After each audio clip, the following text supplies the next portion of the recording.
వీక్షకులందరికీ నమస్కారం. అమరావతి రాజధాని విషయంలో ఒక 3 పెద్ద బిగ్ అప్డేట్ వచ్చాయని చెప్పుకోవాలి. అమరావతి రాజధాని రైతులతో పాటు అమరావతి రాజధానిలో ఇన్వెస్ట్మెంట్ పెట్టే పెట్టుబడిదారులు, తెలుగు ప్రజలందరికీ ఇది గుడ్ న్యూస్ అని చెప్పాలి. అమరావతి రాజధానిలో భూములు కేటాయించారు, అది అందరికీ తెలిసిన విషయమే. 150 ఎకరాలు వివిధ శాఖలకి కేటాయించడం అయితే జరిగిపోయింది. అందులో మనం ముఖ్యంగా చెప్పుకోవాల్సింది లా యూనివర్సిటీ, వరల్డ్ క్లాస్ లా యూనివర్సిటీ ఏర్పాటు చేస్తూ దానికోసంగా 50 ఎకరాలు కేటాయించడం జరిగిపోయింది. రాబోయే 3 సంవత్సరాల్లో అక్కడ క్లాసులు కూడా ప్రారంభం కాబోతున్నాయని చెప్తున్నారు. ఇక మరో 50 ఎకరాల్లో క్వాంటమ్ వ్యాలీ రాబోతా ఉంది. దానికోసంగా ప్రత్యేకంగా 50 ఎకరాలు కేటాయించడం జరిగిపోయింది. హైదరాబాద్ లో హైటెక్ సిటీ వచ్చిన తర్వాత రూపురేఖలు ఎలా అయితే మారిపోయాయో, అమరావతి రాజధానిలో కేవలం ప్రభుత్వ భవనాలే కాదు, ప్రభుత్వ స్థాయి అగ్రశ్రేణి సంబంధించిన కంపెనీలు కూడా తీసుకురావాలని ముఖ్యమంత్రి చంద్రబాబు నాయుడు గారు ఆలోచన చేస్తా ఉన్నారు. ఎకనామిక్ జాబ్స్ క్రియేటివిటీ లేకుండా, లక్షల్లో ఉద్యోగాలు క్రియేట్ చేయకుండా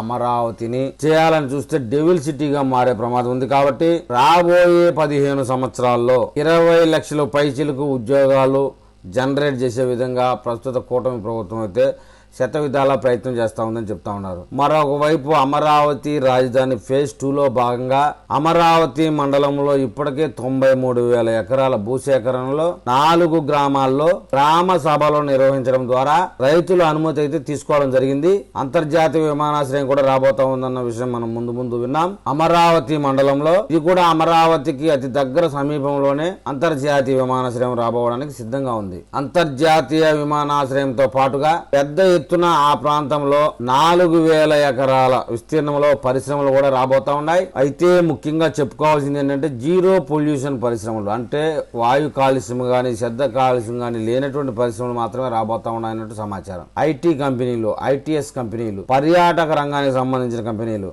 ముఖ్యంగా క్రీడా సిటీ రాబోయే కొద్ది రోజుల్లోనే అమరావతి జాబ్స్ క్రియేట్ చేయడంలోనే దేశంలోనే కాదు ప్రపంచంలోనే ఆంధ్రప్రదేశ్ మొదటి స్థానంలో ఉండాలని ప్రయత్నం జరుగుతూ ఉన్నట్టు సమాచారం. ముఖ్యంగా ఈ విషయంలో చంద్రబాబు నాయుడు ఈ విషయంలో నెంబర్ 1 గా ఉండాలని కృషి చేస్తా ఉన్నట్లుగా మనందరికీ తెలిసిందే.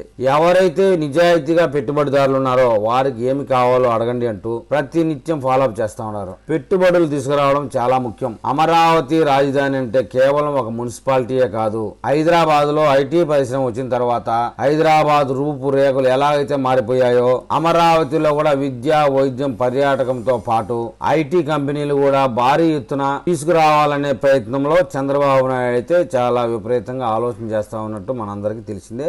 ఆ విషయంలో అయితే ఎలాంటి అనుమానం లేదు. రాబోయే కొద్ది రోజుల్లోనే ఒక ప్రముఖ కంపెనీ అమరావతిలో పెట్టుబడి పెట్టడానికి ఎంఓఓ కుదుర్చుకోవడానికి సిద్ధంగా ఉంది. ఆ కంపెనీ ఏంటా ఏమా అనేది త్వరలోనే ఒక అప్డేట్లో మనం ఒక వీడియో చేద్దాం. ఆ వీడియో మీకు చేరాలంటే నా ఛానల్ని సబ్స్క్రైబ్ చేయండి, లైక్ చేయండి. మీరు నాకు ఏదైనా తెలపాలనుకుంటే కామెంట్ రూపంలో తెలపండి.